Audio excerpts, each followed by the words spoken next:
ഒരു ബിൽഡർ എന്നുള്ളതിൽ നമ്മൾ ഏറ്റവും പ്രത്യേകം ശ്രദ്ധിക്കേണ്ട ഒരു കാര്യം എന്ന് പറഞ്ഞാൽ ഒരേ കാറ്റഗറിയിലുള്ള ആൾക്കാരെ എപ്പോഴും ഒരു പ്രൊജക്റ്റ് കൊണ്ടുപോകാൻ പാടില്ല. കാരണം നിങ്ങൾ ആക്ച്വലി ക്രിയേറ്റ് ചെയ്യുന്നത് ഒരു കമ്മ്യൂണിറ്റിയാണ്. You are not actually building a flat, you are not actually building an apartment, you are actually building a community who have the same vibe. ആ വൈബ് ക്രിയേറ്റ് ചെയ്യപ്പെടണം. ഏതിൽ? നമ്മുടെ ആദ്യത്തെ പ്ലാനിൽ. നമ്മളിപ്പോൾ നല്ല സ്വിമ്മിംഗ് പൂളും നല്ല ഹെൽത്ത് ക്ലബ്ബും നല്ല വീടുകളൊക്കെ ഉണ്ടാക്കി കൊടുത്തു കഴിഞ്ഞാലും അവസാനം അതിൻ്റെ ഒരു കെമിസ്ട്രി വർക്ക് ചെയ്യാൻ പോകുന്നത് അവിടെ താമസക്കാരുമില്ല. കമ്മ്യൂണിറ്റി ലിവിങ്ങിലെ ഏറ്റവും പ്രധാനപ്പെട്ട ഒരു കാര്യം എന്ന് പറയുന്നത് പ്ലാൻ വരയ്ക്കാൻ തുടങ്ങുന്ന ദിവസം ഇത് മനസ്സിലുണ്ടാവണം, അല്ലെങ്കിൽ ഇത് സാധ്യമാവില്ല. ഞാൻ ഒരു പ്രോജക്റ്റ് പോയി അടുത്ത കാലത്ത് കണ്ടിരുന്നു. ഞങ്ങൾ ഇതല്ല, വേറൊരു ബിൽഡർ ചെയ്തൊരു പ്രോജക്റ്റ്. അതിൽ 300 സ്ക്വയർ ഫീറ്റിൻ്റെ സിംഗിൾ ബെഡ്റൂം മുതൽ 3000 സ്ക്വയർ ഫീറ്റിൻ്റെ 4 ബെഡ്റൂം വരെ മിക്സ് ചെയ്യുന്നുണ്ട്. മേ ബി കുറച്ച് സെയിലുകളൊക്കെ കിട്ടുമായിരിക്കും, പക്ഷെ അൾട്ടിമേറ്റ്ലി അവരുടെ താല്പര്യങ്ങൾ മിക്സ് ആവില്ല. ഈ എപ്പോഴും ഒരു കമ്മ്യൂണിറ്റി ലിവിങ് സക്സസ് ആവുന്നത് ഈ താല്പര്യങ്ങളുടെ കെമിസ്ട്രി വർക്ക് ചെയ്യുമ്പോഴാണ്. അപ്പോൾ ഞങ്ങളെപ്പോഴും ശ്രദ്ധിക്കുന്നൊരു കാര്യം എന്ന് പറയുന്നത് ഒരേ ആശയങ്ങളുള്ള, ഒരേ താല്പര്യങ്ങളുള്ള, ഒരേ കോമൺ ഫെസിലിറ്റീസ് ആഗ്രഹിക്കുന്ന, ഒരേ ഏജ് ഗ്രൂപ്പിൽ പെടുന്ന ആൾക്കാരുടെ കോമ്പിനേഷൻസ് ക്രിയേറ്റ് ചെയ്യാനാണ്. പലപ്പോഴും ഒരു സീനിയർ ലിവിങ് കമ്മ്യൂണിറ്റിന് ആവശ്യമായിട്ടുള്ള ഫെസിലിറ്റീസ് ആയിരിക്കില്ല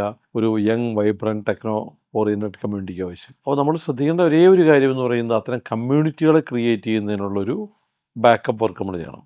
അപ്പോൾ അങ്ങനെ ഒരു കാര്യം നമുക്ക് ചെയ്യാനായിട്ട് സാധിക്കും. ഒരു ബിൽഡർ എന്നുള്ളത് ചെയ്യാൻ സാധിച്ചു കഴിഞ്ഞാൽ 100% ഉറപ്പാണ് അവർ വളരെ സക്സസ്ഫുൾ ആയിട്ടുള്ള അസോസിയേഷൻ ആയിരിക്കും.